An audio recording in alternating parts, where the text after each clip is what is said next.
Shabbat Shalom.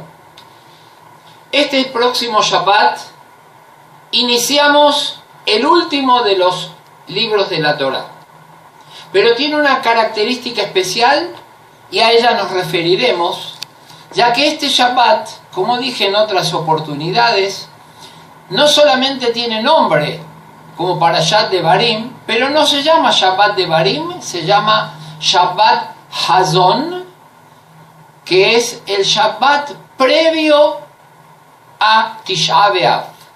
Y leemos la Haftará Hazon Yeshayahu, la visión de Yeshayahu. Vale la pena hacer una aclaración que los profetas son el personaje más trascendental de la Biblia. Si bien veneramos, y lo hacemos con unción, con respeto, las actitudes, las enseñanzas de nuestros patriarcas, Abraham, Isaac y Jacob, la figura de Moshe, y tuvimos también algunos profetas que han hecho faenas inolvidables, pero el personaje que demuestra el espíritu bíblico es el profeta. Comentan los sabios que hubo más de 400 profetas en Israel, y sin embargo, al hojear el texto bíblico, nos encontramos que solamente tenemos pocos de ellos. No sé si llegan a 20 en los que aparecen en los diferentes relatos o con libros propios. Es que el profeta se erige como perfil inspirador de lo que es el espíritu de toda la Torá. Explicábamos días pasados que estas 3 semanas entre el 17 de Tamuz y Tisha B'Av tenían 3 profecías de destrucción, de congoja, de dolor, de desgarro, para luego, a partir de la próxima semana, Be'ezrat Hashem, tendremos 7 semanas de la Nejamá, del consuelo, que serán los 7 peldaños que nos harán subir hasta las puertas del próximo año que se avecina y llega. ¿Qué nos dice Yeshayahu? Que por sí es tal vez la profecía más cruda y la más trascendente que podemos ver en el relato bíblico. Los invito a que lo busquen en Isaías capítulo 1, que nos compara al pueblo de Israel, a los dirigentes. Les dice que Ketzinei Sdom, capitanes de Sodoma, y al pueblo lo llama el pueblo de Amorá, haciéndole énfasis a sus actitudes reprobables, por cierto. ¿Para qué quiero vuestros sacrificios, sus festividades, los Rashei Hodashim? ¿Quién les pide a ustedes que pisoteen los patios del templo? Nos abofetea Yeshayahu ben Amós de una manera que esos golpes con palabras siguen retumbando hasta nuestros días. ¿Por qué los profetas estos entraron al Tanaj y el resto no entró? Hubo una discusión en el siglo II cuando se reunieron los sabios para canonizar el texto bíblico y dijeron: este libro entra, este libro no entra. Hubo libros importantes, Shira, Shirim y Kohelet casi quedan afuera. ¿Y por qué los profetas, estos sí y todos los demás no? Y enseñaron nuestros jajamim que aquellos que quedaron afuera fueron porque profetizaron para los días propios que les tocó vivir. Mas estos colosos del espíritu, de la visión divina, del arquitecto de la humanidad, nos indican que sus profecías y sus enseñanzas no fueron para un momento, sino fueron para todos los tiempos. Es la diferencia, salvando las distancias por cierto, entre un clásico y un bestseller de verano, por ejemplo. Hay libros que los podemos hojear una temporada, récord de venta, y a los 20 años caen en el desván del olvido. Pero hay otros textos que permanecen en la historia porque son la historia propiamente dicha. El profeta Isaías, que tiene un libro amplísimo, tiene 39 capítulos, que es el Isaías que nos achaca, que nos recrimina, y por final del 40 en adelante ya vamos a ver el nombre de la próxima para allá, que también tiene que ver mucho con nuestro profeta de esta semana. Es el Yeshayahu, que nos consuela, que cierra heridas, que pide clemencia y que Hashem nos la otorgue.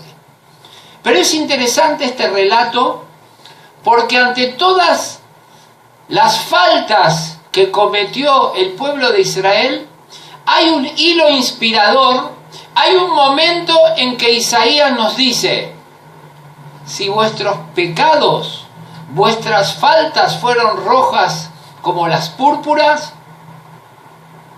van a emblanquecerse como la nieve. Así como en el Bet HaMikdash había un Hut Ashani, había un cordel que era rojo, y en el día de Yom Kippurim se teñía de blanco si eran aceptadas nuestras tefilot y nuestros ayunos.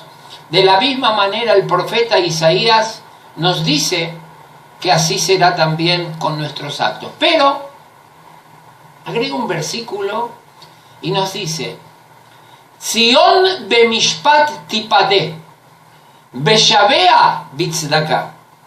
Si queremos salvar a Sion, lo debemos hacer con juicios.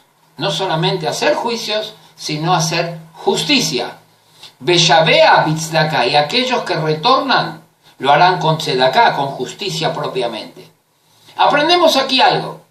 Estamos hablando, y se puede interpretar que Akadosh Baruj Hu va a hacer juicio y justicia con su pueblo, pero hay otra forma de leer el versículo que nos indica que la única forma que podemos salvarnos es que nos comportemos acordes y consonamente con justicia y con juicios.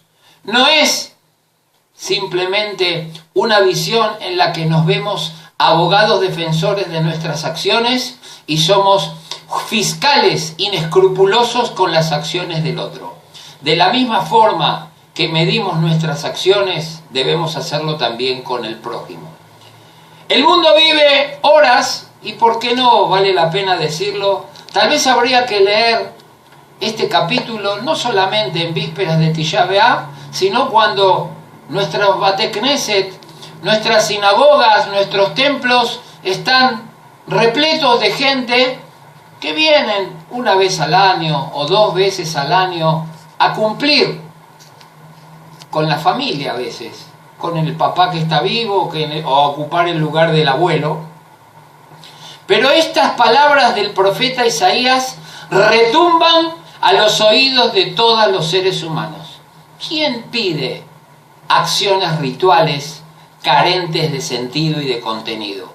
La Torá, sí, nos exige un recorrido de mitzvot, de maasim tovim, pero estos deben estar acompañados a esos a veces golpes de pecho, cabezas bajas y rostros afligidos, a una acción que nos exigen los profetas, que no nos dejan dormir tranquilos, porque a los profetas también los persiguieron.